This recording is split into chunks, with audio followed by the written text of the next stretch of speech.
And there we are. It looks like we're live. Okay. Well, hi everyone. Welcome to our second public board meeting of the year, our December board meeting for the Queer Cultural Center with the board of directors and our executive director. And I believe we have quorum. So how about we get started with some quick introductions, names, pronouns, roles in the organization, and then we can do a little welcome in exercise before we get going. So I'm Elena Rose Vera, pronouns she, her, and I'm the president of the board here at Queer Cultural Center. And I'm really excited that we're going to be sharing this with you all.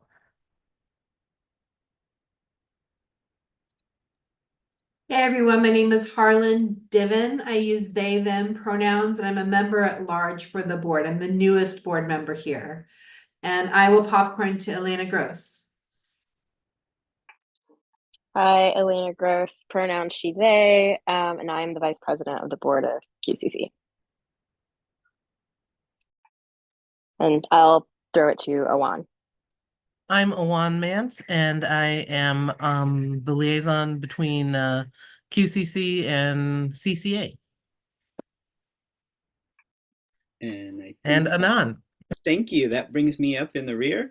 Hi, I'm Anand Kalra. I'm the executive director of Queer Cultural Center and very glad to be with you today. Back to you, Elena Rose. Thanks, Anand. All right. And let's see here. I believe our opening question, just to go around. Well, first we need to assign who's taking notes. Do we have any volunteers? You know I love parliamentary procedure. Well, I can do it. Happy to. And while we're getting going, where's the buoyancy of your heart right now? Mine is honestly right here. I'm really excited about what the year to come looks like with this organization and all the changes that have been in the works for a while. And I'm really excited that more folks are going to get to hear about it and understand what's going on. Um, I'm gonna pop it over to Elena. I feel like I don't have a great answer for this question today. But yeah, I'm gonna try and be as mentally and emotionally present for this meeting as I can be. Yeah, I think I'll pass it to Harlan. Hey, Harlan here. The buoyancy of my heart, I've had a lot of time to reconnect with friends and talk about the work QCC is doing, and that has felt really great. I part of the time of this time of year for me is just about like making an effort to really reconnect with people. So that's been really lovely. And Awan, did you want to go? Sure. I guess the buoyancy in my heart comes from two places. One is this week has seen this week and last week several in some ways heartbreaking, but so glad they happened, exonerations of African American men who were incarcerated for decades for things they did not do. And so that justice comes late, at least it comes.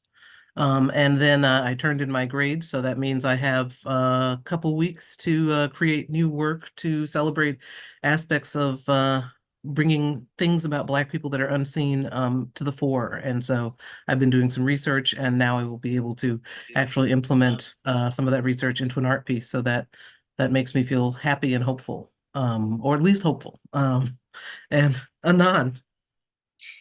Yes, thank you so much. Did I mute myself? No, I should have. Where is the buoyancy of my heart right now? I think it's kind of ping-ponging. I think it's kind of like getting pulled below and then kind of surfacing back up. Combination of being at the end of year, which, it opens up space to think about all the stuff that isn't kind of in that tunnel vision of task, task, task kind of thing, which sometimes is relieving. These days, there is a lot to weigh you down. I've been very heartened by being able to be in community with folks uh, protesting and demonstrating for ceasefire in Palestine and in the other affected places that are having horrible humanitarian crises caused by policies. So there's that both and of it's so horrible and the power of community is so strong. And I've been very grateful to be able to have a shorter task list as we get towards closing the office for a minute. I sent off the audit files last night, and that is a big relief for me. So, did everybody I go? think so. Okay. Yeah, I really appreciate that you chose that word buoyancy, right? That it doesn't suggest anything about the weather or or how big the waves are, just what is the thing that keeps bringing you toward the surface, even when it's stormy out. And sometimes good work is what we've got. Um, all right, I think we can get into our first agenda item for real, which is a review of our minutes from the October meeting, looks like. Um, and potentially the November meeting as well. Has everyone had a chance to look those over?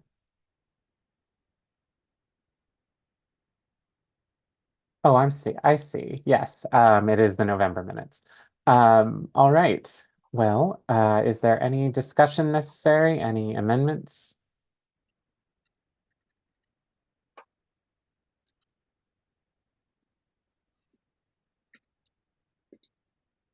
All right. Um, then given that, I'm going to move to accept those minutes. Do I have a second? I'll Second. second. All in favor? Great. All opposed, all abstaining, and motion passes unanimously. Elena, I figured out I can take notes and do the slides at the same time, I think.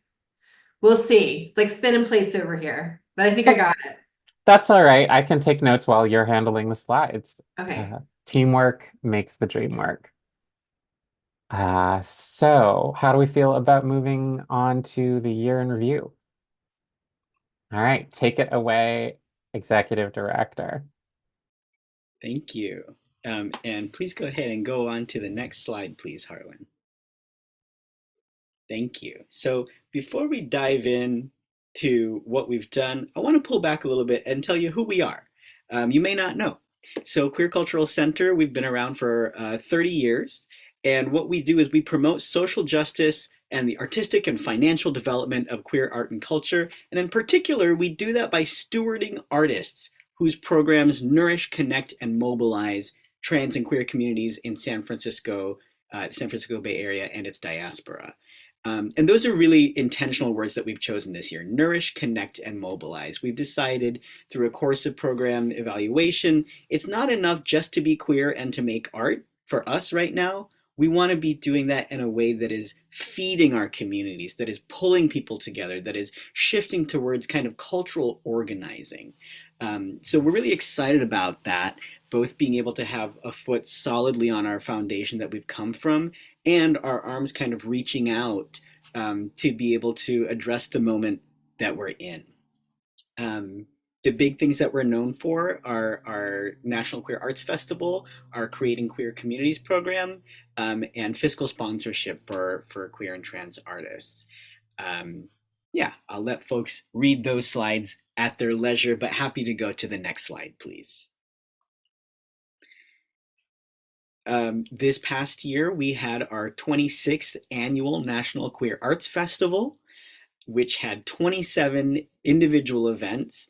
Most of those were in-person events coming back after a few COVID years. Some of them we had 5 virtual events, and of those 5, 2 or 3 of them, were hybrid live streamed. We were in 13 venues across the Bay Area, and we had about 37,000 audience members in these 27 different events. We supported 55 artists paying them for their time. And we supported 29 event support workers. That's security teams, that's light and tech, that's photographers, that's front of house box office management people. It really takes a ton of people behind the scenes, and we're really proud to be able to be not just kind of in spirit supporting people, but also materially supporting people to do this work. Does anybody want to add anything about the festival from this year?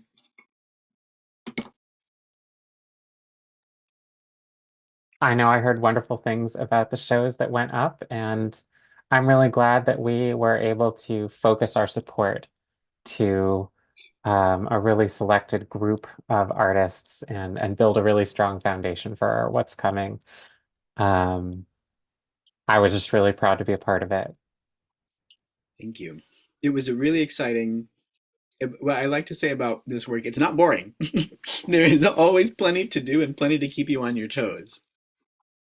And with that, we can go ahead and go into the next slide, please. Thank you. I wish I'd had time to put a picture on this slide because we have 11 different fiscally sponsored projects who are artists who are serving that mission to nourish, connect, and mobilize our communities.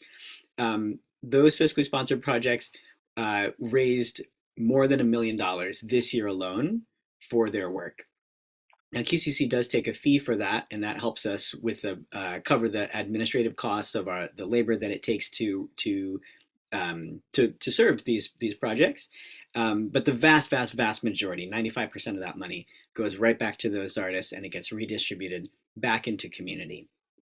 And fiscal sponsorship is a program that we're really excited about because it's a way to help people who might not have the leverage to kind of get in with foundations, with city governments, with state governments, to show that, hey, like these artists are people who are legitimate, right? In a way, what we're able to offer by extending our umbrella over these organizations is to say, hey, these people are real and valuable and doing work and trustworthy. You can trust them with your money, and they're gonna dollar for dollar be really great at developing not just artistic programming, not just an event, but a community experience, and one that can connect after that one event is over, but have lasting communities.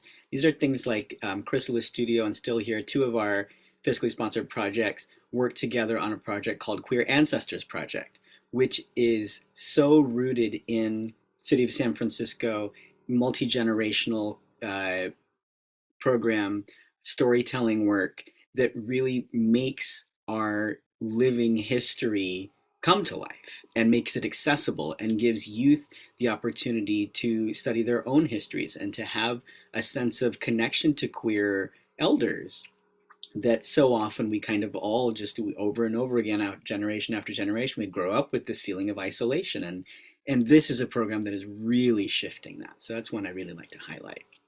Anybody else want to call out any of our other fiscally sponsored projects? Or if you were one in the past or it came out of QCC?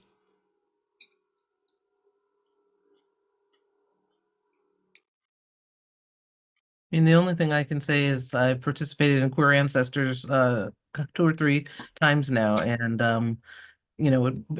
one of the best thing about the program is that it also produces new queer artists who will want to be a part of and bring their own projects to QCC in the future. And so it's just giving them sowing the seeds of the next generation of people who will be at some point hopefully fiscally sponsored by QCC. So it's a really wonderful way of enriching and just making sure the community continues to grow. It's true. I got to meet with them this year, and they're just such an incredible cohort of young artists and thinkers. And the way that that project in particular builds intergenerational community is really precious. Thank you. I think we can go on to the next slide. Okay. Oh, wait a minute. Did I put the wrong one in the wrong order? Oh, I think something funny happened here. Um, let's see. Would you, sorry. Hmm. Harlan, would you refresh on your side? I think that might be. Yeah, let me refresh. Sorry about Okay. that. Hold on No, for no, a second. this is a very easy Mercury retrograde problem to fix, you know? There we go. That's all it was. The slides are fresh. You don't even need to refresh. It was just in the full screen that it didn't come out. Okay. Great. Beautiful. Thank you. So we just talked about the stuff that's out front and center, the stuff that people see, the stuff you don't see as much behind the scenes. This was a huge year for QCC in terms of really building up our internal strength. Our staff team grew from 1.5 staff members to, well, actually grew from 0.75 staff members to 4 full-time workers. That is the biggest we have ever been in our 30 years. And it really made a difference when it came time to the festival. Yes, we all got ground down and tired, but nobody burned out, you know, and I'm really, really proud of that as executive director. You know, I'm responsible for a bunch of different things, but one of them is the staff and our people, you know, and I'm really proud that we've been able to have a more distributed division of labor. We've been able to have people specialize now into different areas, so it's not everybody doing everything. And that has helped us improve our communication with the artists that we're working with the venues that we're working with, to have clear points of contact, to be able to have time internally to do some of the longer range thinking that has been a little bit out of reach for an organization that has been understaffed. So we've been able to build out now. We were able to complete our complete comprehensive program evaluation and redesign and restructure our programs, which we'll tell you a little about what we grew out of there. And our board also has had a lot of new people coming in and people who've been here for a long time feeling like, okay, now is a time where I can step away. I've been holding it down for a long time and we've got strength now. So really proud of that. And then on the stuff that I care about that maybe people out there aren't as excited about, but boy, did we do a really good job with our audit last year. And all of our compliance stuff made sure that our T's are crossed and our I's are dotted. Yeah, I didn't say that backwards. And and it's been, you know, I like to say it's one of those things like if you don't have to worry about that stuff, you can focus on the programming, you can focus on doing a good job versus, oh no, we forgot about something and now the deadline's passed and now we got to fix something. Really, really proud that we've been able to be proactive, so that we can just, you know, do what we want to do. Um, and that is again that stewarding artists who are nourishing, mobilizing, and connecting our communities. I think that's what I have on that one. And I'd like to add, we are currently growing our board, because we were finally able to give a break to some of our longest standing, hardest working board members and let them take a breather and cycle into a place of rest. And so we're in a period of growth again. And as board chair, if you are excited about what we're doing here at Queer Cultural Center, if you're interested in joining the board, and especially if you've been connected to this org for a long time and are really on board with what we do and want to help support it, please get in touch. And I believe our contact is on our website. And yeah, get in touch, and we'd love to have a chat with you. Thank you. Let's move on forward. All right, so that was 2023. 2023 in 9 days, 10 days will be over, and it will be 2024, and we're ready for it. We've been really working hard to get ahead of schedule or stay so that we can stay on schedule as things start to clutter up. We're really, really proud of one particular change that we're making that I really want to highlight. So people know and love the National Queer Arts Festival, and there has been a lot of success with the program. And then we're also, you know, as things change and conditions change, some things have gotten harder. So I just highlighted, we did 27 events in June 2023. That was a lot. And we got good turnout. And I don't know if any of you have experienced this. I imagine you have. But June these days in the Bay Area, it's pretty packed. There is so much activity happening, and we want to really be able to give our artists the support they deserve, um, and give them the opportunity to be seen and to invite people. We know there are people who would come to every single event that we put on, but you just can't when there's so much stuff all condensed in one place. So what we're doing is we are splitting the National Queer Arts Festival into a spring festival and a fall festival. So it's not going to be less, it's just going to be distributed more throughout the year. We are going to have season anchors who are longer term projects that we can invest in over the course of a few years. And complementing those season anchors are going to be the artists from our Creating Queer Communities cohorts, which I'll talk about in a little bit. So we're very excited that this year, for the spring 2024, the season anchor is El Frank Manriquez's project Ayun Ukaro Kokomar, which means we paddle together in Tongva language. And this project is truly, truly beautiful and really, it's the real deal. And I feel like I can say that because I had nothing to do with the formation of this project. I was very grateful to come into the organization when I started as executive director in September 2022 with this project already in progress. Our previous executive director, Natalia Vigil, had worked with Elle to get the formation of this thing together. And what Elle is doing in collaboration with other community members is building a Tiat canoe. It's a wood plank canoe that seats 4 or 5 people, and this is using the methods that were used hundreds of years ago, bringing them back, doing the archival and human archival research to find out the exact composition of the tar pitch that was used to seal up the things, and the stitches that are used to connect the pieces together, and to do that in the context of people together every Sunday at the canoe yard building this thing. It's only the second one that's been built in the last 100 years, and the first one that was built in the last 100 years, Elle also made. So there's the process of building the canoe in community. There's the language preservation component to it. There's curriculum that Elle is developing for the 4th grade curriculum that can be taught in California public schools about California Indians, California indigenous people, not just kind of natives overall, but really being able to be specific. And then in June 2024, June 15th, there is going to be a launch on the water at Aquatic Cove in San Francisco, where it's kind of the proof is in the pudding. Does this thing sink or swim? And it's gonna swim because they're gonna test it. But it's gonna be a beautiful event. We'll have food trucks, we'll have dancers and musicians, celebratory ceremony, singing, and people will. Indigenous leaders from other tribes are also coming and bringing their boats as well. Oh, I'm not supposed to call it a boat. I'm supposed to call it a canoe. Bringing their canoes as well.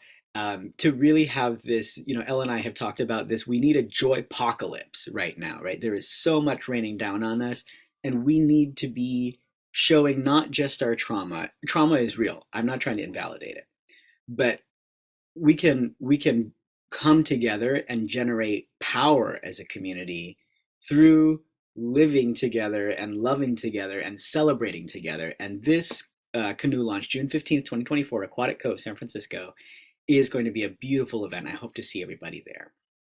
As usual, we will also have our month-long gallery exhibit at Somart's Cultural Center in San Francisco.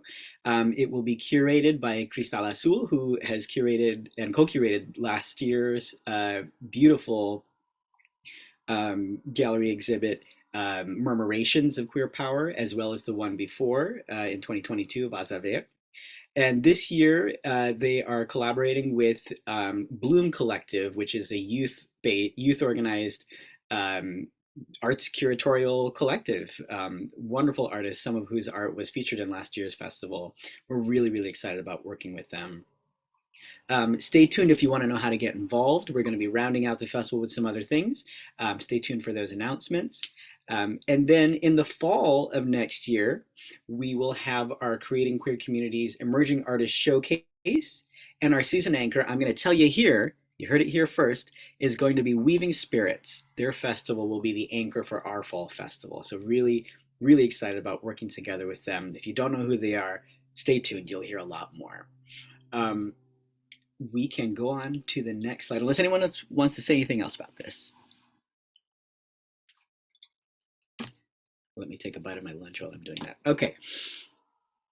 So creating queer communities, I mentioned briefly earlier, has been one of the staple programs that QCC has led for more than 25 years now. And what it is an artist development training program that has a performance or an performance or exhibiting component to it. So what basically, yeah, and I went through creating queer communities. That is how I made my shift from thinking, oh, I kind of like writing song parodies, like just at my house, to actually being able to produce and stage a full review in collaboration with another artist who I met in the Creating Queer Communities information session way back in the day. And that led to us writing a musical together, and that led to me being able to collaborate with now it's over 20 different artists in the Bay Area on a second volume of music. And so many people have these stories. If I went to that information session, I found something that was there for me that I didn't find in other places. And I got the skills that I needed. I learned how to manage my taxes. I learned how to do a budget. I learned how to write a grant.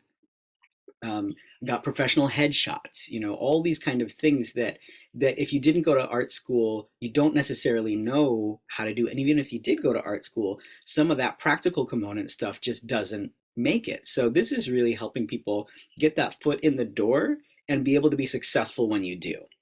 Um, so we're thrilled to be bringing Creating Queer Communities back, and we are doing it at two levels. We've got one level that's going to be for emerging artists. The application is open right now for the Creating Queer Communities first level cohort. You can check it out on our website and find the application. We just did an information session on Monday night. The video from that is up. The slides from that are up. We really are hoping to curate a wonderful collection of emerging artists who will be able to get this training that will start in January and will run through will shift over the summer into production phase. And in the fall, we'll be featured in our Fall Queer Arts Festival, our first ever Fall Queer Arts Festival. And then our second level artists, we will be doing a separate cohort that's going to run spring to spring. So they'll apply in March, they'll start workshops April, May, and then their performance cycle will be the following spring. So spring 2025 for the Spring Queer Arts Festival.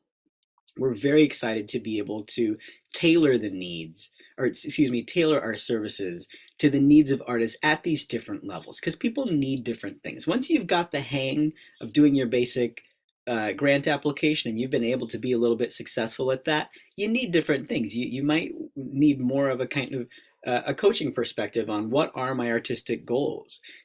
You might be trying to go from being an individual artist who sometimes works with people to having a collective or a collaborative, and needing to know about how do we have a communication structure? How do we share files?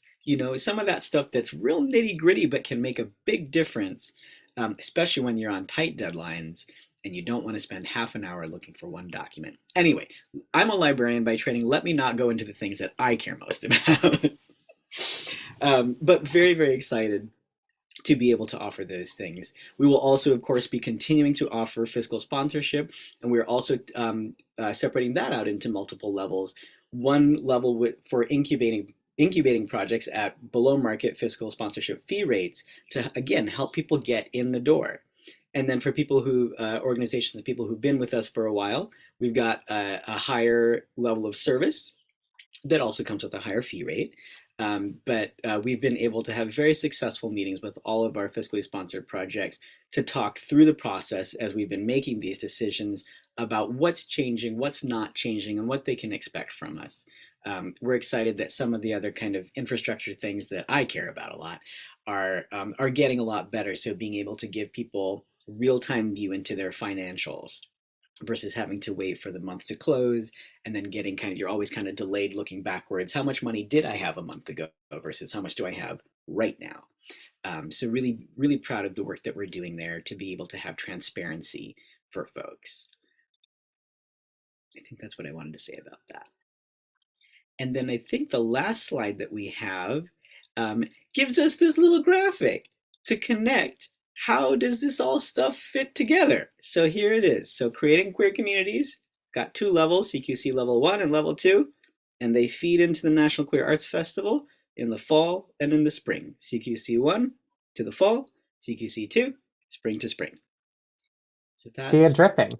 yeah, this graphic was made by our program manager, Allie Scott, who is also a wonderful visual artist in her own right. And she threw this together, and I'm just really happy to be able to have it to show you all. Those are the slides that we have prepared, and would just love to open it up to the board for conversation, and I'll pass it back to Elena Rose, who has the agenda in front of her.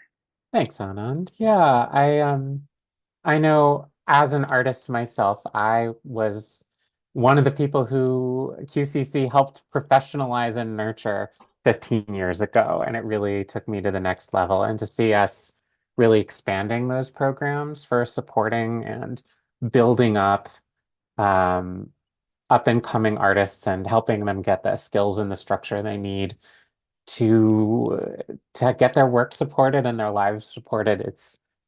I think it's one of the best things we do as an organization, and I'm really proud of it. And I really love this expansion of the National Queer Arts Festival, one that makes it more sustainable for artists, more accessible for audiences, which makes more opportunities for folks to put on exhibitions and shows and new projects.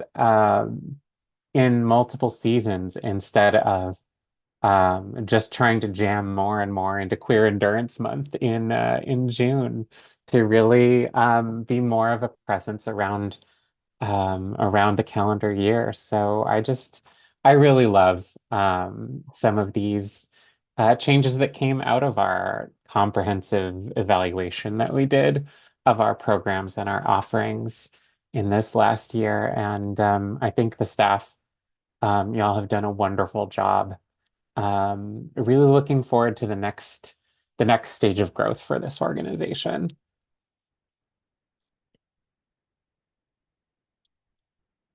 Does anyone else want to chime in before we come through to the next part?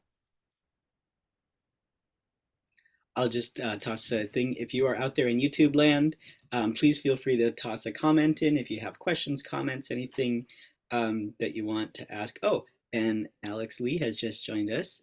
Also, hi, Alex. Hi, Welcome. Alex. I know you've actually been here for a bit and just weren't interrupting, but it's really good to see you. Hi, everybody. Sorry I'm late. No worries, no worries. Um, do we have any comments or questions coming in from YouTube? I don't see any yet, but I'll keep an eye on it. All right, let's give it a minute since I think the next item on our agenda is a closed session for review of some internal stuff. We're And just if gonna you, hang out, imagine some extremely cool, a light, easy listening music. Um, those things go together. That can be cool. Uh, I'll toss out there. If you're watching this on YouTube later, after the live stream has ended, and you want to ask a question, you have thoughts or anything like that, we always welcome that. The best way to go is to send an email to communications@queerculturalcenter.org, and then we'll make sure that your question gets to the right person.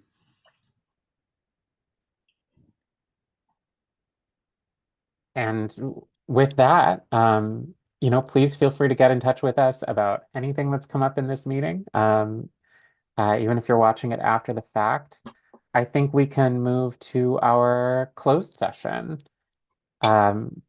So happy winter solstice, everyone. I hope the dark of the year is taking good care of you and that you're staying warm out there. Find a hand and hold on, and we'll all get through this strange season together. And with that, I think we're going to conclude our stream and move into some document review. All right. Take care, everyone. See you all in the new year.